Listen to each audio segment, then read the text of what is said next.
샬롬 샬롬 샬롬 샬롬. 하나님 사랑합니다. 여러분 주 안에서 사랑합니다. 시편 10편 말씀입니다. 여호와여 어찌하여 멀리 서시며 어찌하여 환난 때에 숨으시니까. 악한 자가 교만하여 가련한 자를 심히 압박하오니 그들의 사이가 베푼 꾀에 빠지게 하소서. 이렇게 시작을 하죠. 악한 자요. 악한 사람이 정말 많아요, 세상에는. 그런데도 그런 사람들이 멀쩡하게 잘 살아 있어서 하나님 정말 살아계신가 이런 이야기를 할 때도 많습니다. 악으로 성공하면 그들은 더욱더 의기양양해서 더욱더 악을 행하죠. 그런데 왜 하나님은 그들을 가만히 두실까? 여호와여 어찌하여 멀리 서서 어찌하여 환난 때에 숨으시니까 이렇게 말씀하고 있죠. 다윗은 하나님께서 숨으셨다고 고백합니다. 숨으셨다는 뜻은 하나님께서 악인의 악행에 대하여 심판하지 않고 계시다. 그렇다면 하나님은 왜 악인의 악행에 대해서 심판하지 않으실까? 의인은 고통당하고 있고 악인이 성행하고 있는데 하나님께서 악이나 악에 대해 참으시는 이유가 있을 겁니다. 특히 하나님은 사람들의 믿음과 온전한 사람을 위해 악인의 악행을 참으십니다. 만약 악인의 악행에 대해 바로 심판하신다면 사람들은 믿음을 가질 기회가 없어지기 때문에 그리고 기회가 없이 하나님을 벌벌 떨면서 무서워하겠죠. 그들은 하나님을 사랑해서가 아니라 두려워서 악행을 저지르지 않겠죠. 믿음이 아니고 그것은 사랑이 아니다. 하나님은 사람을 위해 이 땅을 창조하셨고 그러기에 하나님께서는 지금 악인의 악행에 대해서도 참으시며 믿음과 사랑을 만들어 가고 계신다.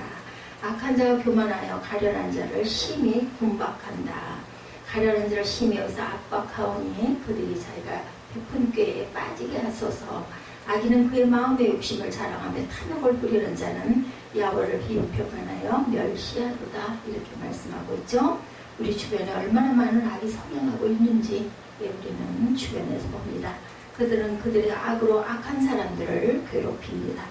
약한 사람들을 괴롭힙니다. 자신의 이익을 위해 많은 사람들을 괴롭히고 있는데 그런데도 왜 하나님은 숨으시고 참으시고 계실까? 왜 그들 앞에 나타나셔서 그들을 심판하지 않으실까? 편안한 것보다는 믿음이 더 중요하기 때문입니다. 우리들이 이 땅을 살면서 악인에게 고통당할 때 그것이 괴로울 수 있습니다.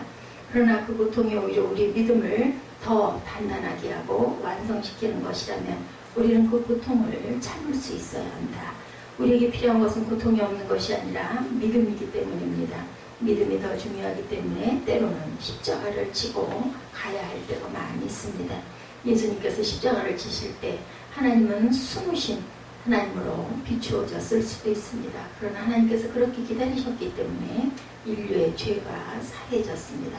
그것처럼 오늘 하나님의 숨어 계심으로 우리의 믿음이 더 성숙해지고 그래서 하나님은 숨어 계신다. 고통 가운데 있을 때 우리는 고통스럽다고 한탄하지 말고 우리의 믿음의 정진을 위해서 더 노력해야 합니다. 숨으시는 하나님은 다 우리를 위해 숨으셨기 때문에 악한 자의 교만 4절에 보면 악인은 그의 교만한 얼굴로 말하기를 야훼께서 이를 감찰하지 아니하신다 하며 그의 모든 사상에 하나님이 없다 하나이다. 또 이렇게 말하죠. 교만한 자는 믿음이 없어 하나님을 보지 못하죠. 특별히 더욱 하나님께서 숨으실 때 더욱더 하나님을 생각 안 합니다. 그래서 그는 하나님이 없다고 생각합니다. 그래서 악한 자는 더욱더 악 속으로 빠져들어갑니다. 그 입에는 저주와 괴유가 포악이 충만하며 혀 밑에는 잔해와 죄악이 있나이다. 이렇게 말합니다. 은밀한 곳에서 무죄한 자를 죽이며 그 눈은 외로운 자가 엿보나이다. 악인은 그렇게 죄를 쌓아가고 있다. 그 입에는 저주와 거짓과 포악이 충만하며 그의 혀 밑에는 잔해와 죄악이 있다. 8절에 그가 마을 구석진 곳에 앉으며 그 은밀한 곳에서 무죄한 자를 죽이며 그의 눈은 가련한 자를 엿보나이다. 이렇게 얘기하고 있죠. 심지어는 교만이 하늘을 찌르는 사람들 그리고 수없이 많은 죄를 저지르면서도 자신의 겉으로는 형통 때문에 교만하여 인생이란 그렇게 살아야 하는 것. 그래야 살지 어떻게 성경대로 살아 이런 분들 많이 있죠. 교회 나와서도 그건 예배고 세상의 삶은 그렇게 살아서는 살아갈 수가 없다 이렇게 말들을 합니다. 그래서 더 많은 죄를 저지르면서도 눈 하나 깜짝하지 않죠. 셀 수 없이 많은 죄악을 쌓고 있습니다. 주변에서 악한 사람들을 우리가 볼 때 그들은 하나님의 선과 악을 심판하는 사실 자체를 멸시하죠. 그들은 오직 자신의 욕심을 따라 삽니다. 자신의 배를 채우기 위해 어떤 나쁜 짓도 서슴없이 행합니다. 하늘을 두려워하지 않고 세상에서 똑똑한 사람은 자기밖에 없다. 교만한 사람들의 이야기입니다. 그러나 교만한 악인들이 기억해야 하는 것, 16절에 야훼께서는 영원토록 왕이시니 열방의 주의 땅에서 멸망하였나이다. 이렇게 말합니다. 하나님께서 숨어 계셔도 하나님은 여전히 왕이시라는 것, 그들의 눈에 보이지 않아 숨어 계신 것이지 실제로는 하나님이 여전히 모든 것을 주관하고 계시는 분이다. 그분은 창세전부터 항상 영원까지 왕이신 분입니다. 그분의 눈앞에 어떤 것도 벗어난 적이 없죠. 하나님은 모든 것을 다스리십니다. 악인이 성행하여 여러 왕국을 세웠지만 그 왕국들은 하나님의 때에 멸망합니다. 하나님은 어떤 것도 잊어버리지 않으시는 하나님이시고, 악인이 교만하여 악을 많이 행하였으면 그만큼 하나님께서는 엄밀한 심판을 하실 것이다. 하나님은 숨으시는 하나님이기도 하죠. 그래서 어떤 사람들에게도 전혀 눈에 보이지 않습니다. 그러나 하나님은 우리 눈에 보이든 보이지 않든 영원 전부터 영원까지 항상 살아계시며 천지를 주관하신 하나님인 것을 우리가 알아야 되겠다라는 거죠. 여호와는 영원 무궁하도록 왕이시니 이방 나라들이 주의 땅에서 멸망하나이다.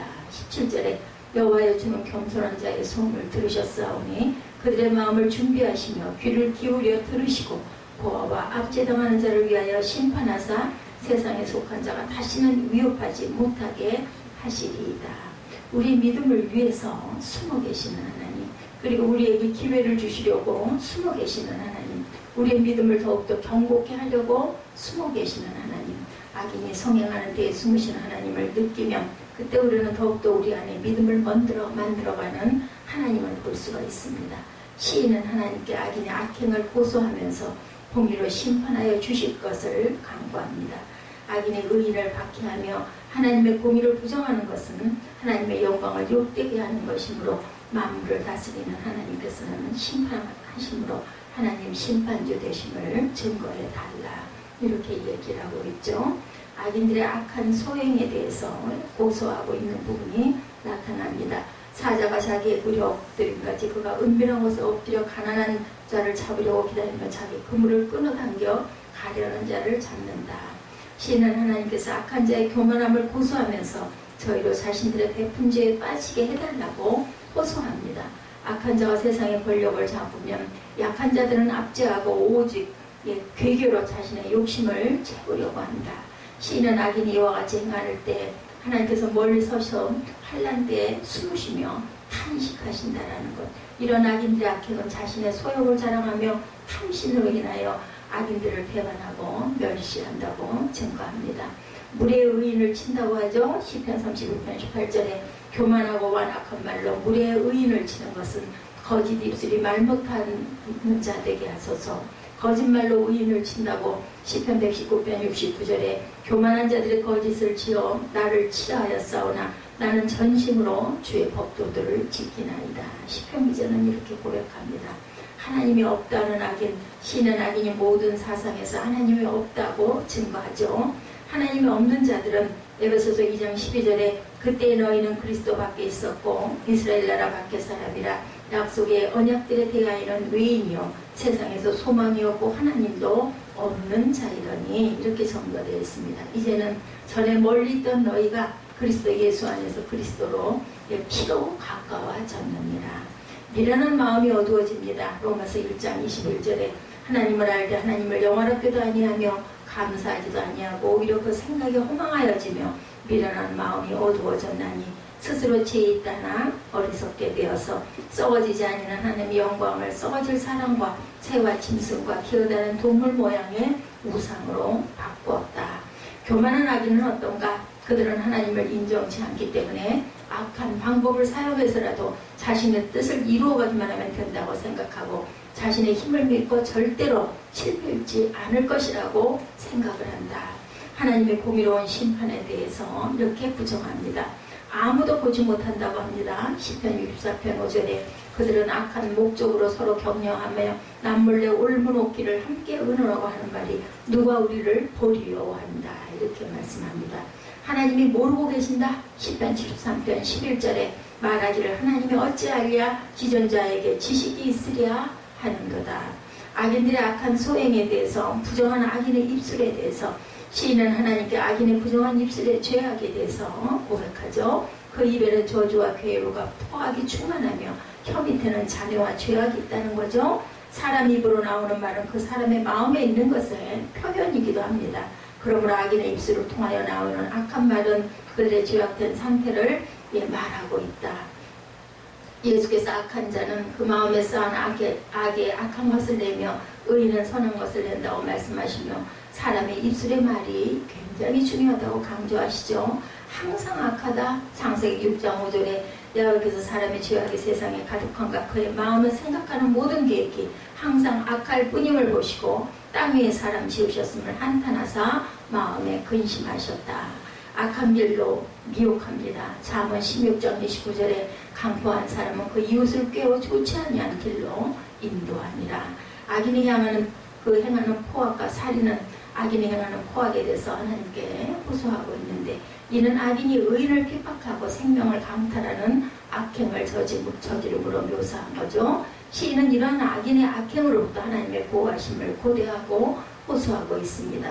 느헤미야와 바울도 악인들에 의해 이와 같은 위험에 처했으나 하나님의 보호하심으로 무사히 위기를 넘기고 생명을 보호받을 수가 있었죠. 가난한 자를 학대합니다. 잠언 14장 31절에 가난한 사람을 학대하는 자는 그를 지으신 이를 멸시하는 자요 궁핍한 사람을 불쌍히 여기는 자는 주를 공경하는 자니라. 가난한 백성을 압제한다. 가난한 백성을 압제하는 악한 관원은 부르짖는 사자와 주림 보험 같다. 이렇게 증가합니다. 하나님이 안 본다고 하죠. 시인은 악인이 은밀한 곳에 숨어있다. 무죄한 자의 생명을 강탈하는 죄악을 행해서 하나님이 잊어버리시고 그 얼굴을 가리셨으며 영원히 보지 아니하시리라고 생각합니다. 시인이 이와 같이 하나님께 구하는 것은 하나님을 무시하는 악인의 생각을 보시고 심판하여 주실 것을 강구합니다. 하나님이 생각지 못한다 함 시편 94편 7절에 말하기를 야훼가 보지 못하며 야곱의 하나님이 알아차리지 못하리라 하니라.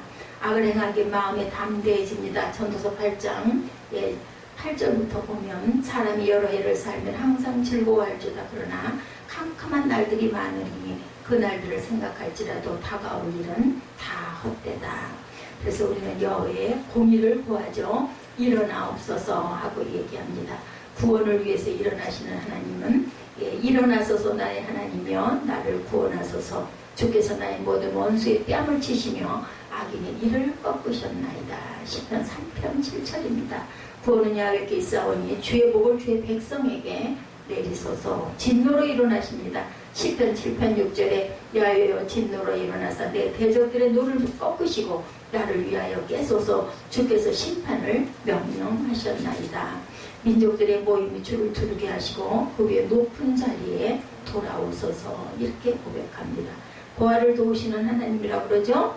보면 17, 8절에 야훼여 주는 겸손한 자의 손을 들었사오니 그들의 마음을 준비하시며 귀를 기울여 들으시고 18절에 보아 압제당하는 자를 위하여 심판하사 세상에 속한 자가 다시는 위협하지 못하게 하시리이다. 하나님께서는 모든 사람을 평등하게 여기십니다. 세상의 권세자들과 같이 가난하고 외로운 자를 멸실치 아니하시고 은혜를 베풀어 주시죠. 이러한 하나님의 속성을 시인은 알고 있었다. 다윗의 시예요. 그죠? 인도자를 부르는 노래인데 하나님께서 악인의 팔을 꺾으시고 악한 자의 악이 없어지기까지 찾으실 것을 구합니다. 야훼께서는 영원 무궁토록 왕이시므로 그분께 선악과는 심판을 내려주십시오 하고 구하고 있죠. 가난한 자를 보호하시는 하나님. 시편 72편 4절에 그가 가난한 백성의 억울함을 풀어주며 궁핍한 자의 자손을 구원하며 압박하는 자를 꺾으리로다. 빈궁한 자에게 공의를 베푸십니다. 시편 82편 3절에 가난한 자와 고아를 위하여 판단하며 곤란한 자와 빈궁한 자에게 공의를 베푼다. 겸손한 자의 소원을 들으시는 하나님께서는 야훼께서 겸손한 자의 소원을 들으셨으니 겸손한 자의 부르짖음에 귀 기울여 들으시고 고아와 압박당하는 자를 위하여 심판하사 세상에 속한 자로 다시는 위협하지 못하게 해달라고 간구합니다. 예, 악인이 흥황하면 의인이 고난을 당하고 하나님의 공의가 드러나지 못하므로 악인을 멸망시켜서 의인을 구원하시고 하나님의 영광을 밝히 드러내 주실 것을 구하죠. 의인의 소원을 들으시는 하나님. 잠언 10장 24절 악인에게는 그의 두려워하는 것이 임하거니와 의인은 그의 원하는 것이 이루어지니라. 심령이 가난한 자는 복이 있나니 천국이 그들의 것이며 애통하는 자는 복이 있나니 그들이 위로를 받을 것이며 온유한 자는 복이 있나니 그들이 땅을 기업으로 받을 것입니다.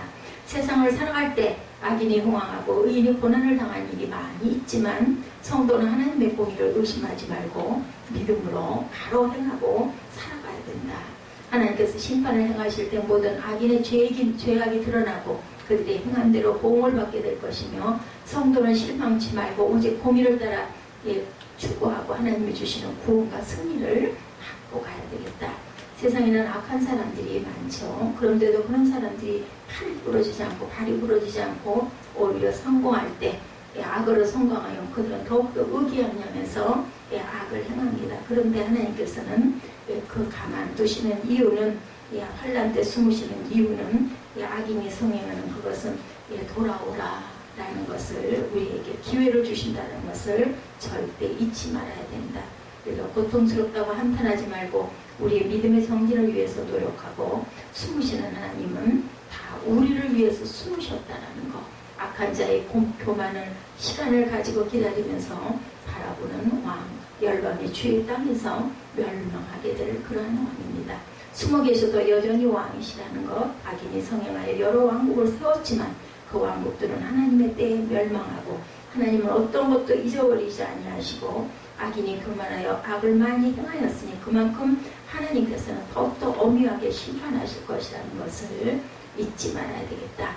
우리의 믿음을 위해서 숨으시는 하나님은 악인이 성행하는 때에 숨으신 하나님을 느끼면 그때 우리는 더욱더 우리 안에 믿음을 만들어 와서 단단한 하나님의 믿음의 반석 위에 서게 하기 위한 하나님의 오래 참으심을 절대 우리가 간구하고 넘어가지 말아야 된다는 것이 오늘 시편 10편의 말씀입니다.